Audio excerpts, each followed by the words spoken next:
Hello friends, इस video में हम एनालिसिस करेंगे गोल्ड, क्रूड ऑयल और बीटीसी का इंटरडे एनालिसिस करेंगे। ये वीडियो 6 अप्रैल 2026 मंडे के लिए है। जी फ्रेंड्स, एनालिसिस स्टार्ट करने से पहले हम फंडामेंटल न्यूज़ देखें। फंडामेंटल न्यूज़ की तरफ नज़र दौड़ाएं तो मंडे को ज़्यादातर सेंट्रल बैंक्स क्लोज हैं Easter eve post Easter holiday के लिए। New Zealand, Australia, China, Switzerland, France, Germany, Italy और बरतानिया, ये सारे सेंट्रल बैंक्स यहाँ के बंद रहेंगे। यूएसए के बैंक्स ओपन रहेंगे। ठीक।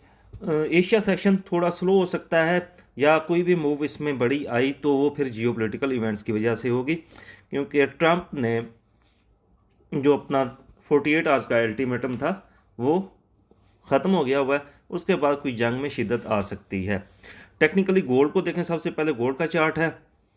एक चीज़ पहले मैं आपको दिखा दूं, ये 3 पेयर ऊपर गोल्ड के नज़र आ रहे हैं। पहला वांडा का, दूसरा forex.com का, तीसरा FX ओपन का। तीसरे ब्रोकर में देखें, मार्केट फ्राइडे को यहाँ पे ओपन हुई थी और मार्केट 4722 तक अप गई। ठीक। लेट्स सी कि मार्केट 4700 क्रॉस करती है, गैप अप ओपन होती है, या फिर FX ओपन ये डाउन क्लोजिंग देता है, डाउन ओपनिंग देता है मंडे को। लेट्स सी क्या होता है।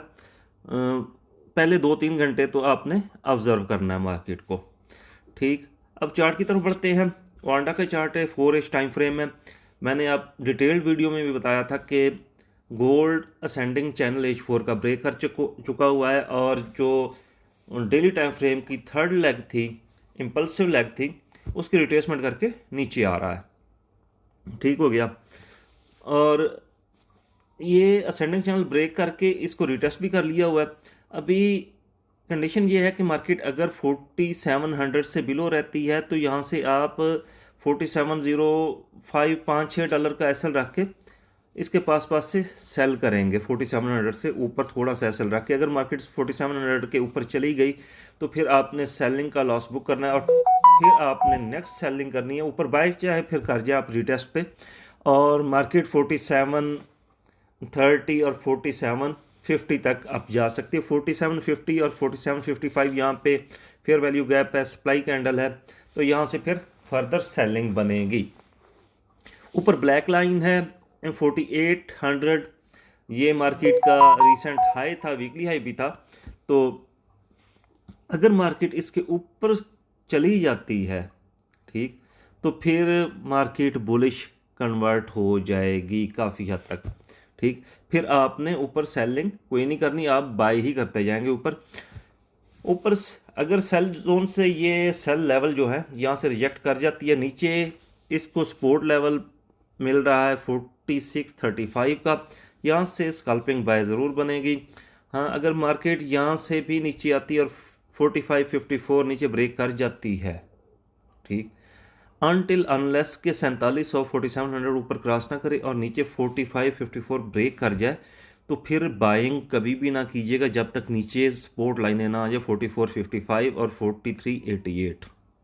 ये 2 लेवल होंगे, यहाँ से फिर बाइंग बनेगी और वो भी स्कैल्पिंग बाइंग होगी, मार्केट फिर सेल की तरफ होगी। इन लेवल से आपने सेल या बाय करना है और बड़ी एहतियात से करना है। ठीक हो गया। जोन नहीं मैं बना के दे रहा, आपको लेवल बता रहा हूँ, और यहाँ से 5-7 डॉलर का एसएल रख के आप सेल बाय करें मंडे को। नेक्स्ट पेयर हमारा बीटीसी।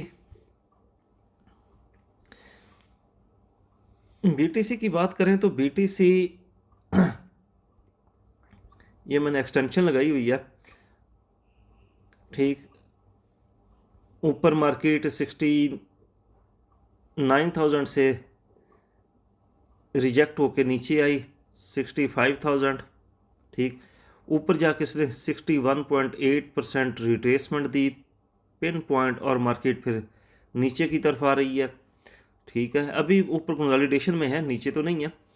एक स्पेकुलेशन है कि नीचे आएगी, क्यों आएगी वो मैं बताता हूँ। तो अगले सपोर्ट लेवल जो बनेंगे 64,400 के राउंड अबाउट और 63,400 के राउंड बनेंगे एक्सटेंशन के अकॉर्डिंगली।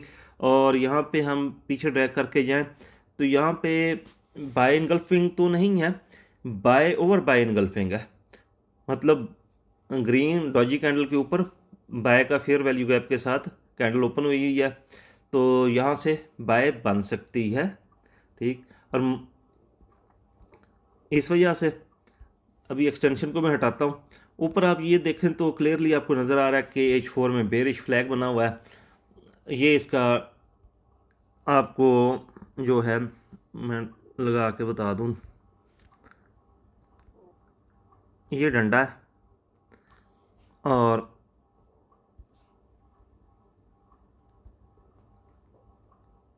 ये झंडा है।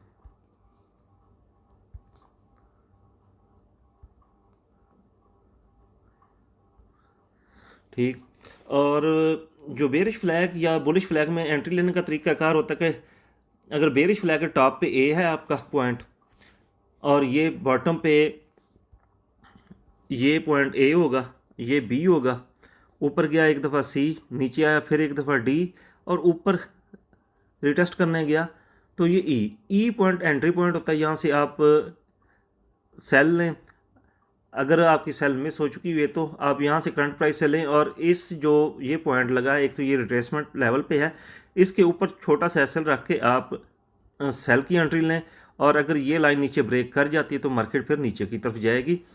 तो बीटीसी अभी भी बेयरिश ट्रेंड में है, H4 में भी बेयरिश ट्रेंड में है। Next pair crude oil. Crude oil को देखें तो crude oil definitely bullish trend है, जियोपॉलिटिकल भी बुलिश ट्रेंड को फेवर कर रहे हैं। मैंने थर्सडे को बोला था कि इस जोन से, ये जो नीचे वाला जोन है 99.4 और 102.2, यहाँ से सेल करें, ज़रूर करें। और अगर ये ब्रेक हो जाता है जोन तो फिर इसके रिटेस्ट पे बाय कीजिएगा। और ऐसा ही हुआ, जोन ब्रेक हुआ, रिटेस्ट हुआ और फिर ऊपर की तरफ अगर आपकी यहाँ पे सेल थी, रिटेस्ट पे वो भी निकल गई और रिटेस्ट पे जो आपने बाय लिया वो आपका प्रॉफिट में रहा। अभी ऊपर ये जोन है लेकिन इस जोन को मैं रूल आउट करूँगा क्योंकि मार्केट ने नीचे से ऊपर जो गई है फिर इस जोन को रिटेस्ट करने आई है, ये पूरे 50% के लेवल से। इस वजह से मैंने एक्सटेंशन लगाई और एक्सटेंशन इसकी 112.45 के पास जा रही है। तो ये इस कंडीशन में फिर हम इसको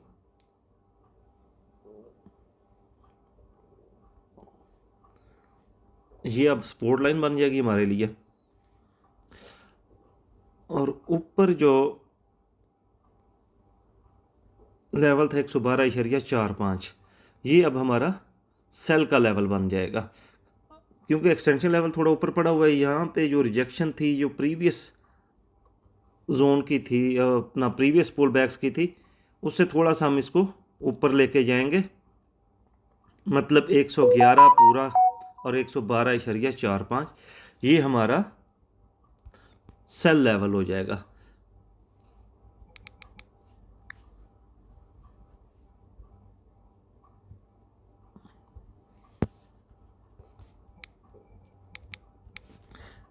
एक 111 से लेके 112.45 ये हमारा सेल का लेवल होगा। इस लाइन को मैं डल कर देता हूँ, ठीक हो गया। सपोर्ट लाइन 102 के राउंड आप बाय करेंगे और 111 112 के राउंड जाके आप सेल करेंगे क्रूड ऑयल में। जी फ्रेंड्स, इसी के साथ एनालिसिस कंप्लीट हुआ। अपना ख्याल रखिएगा। अल्लाह हाफिज़।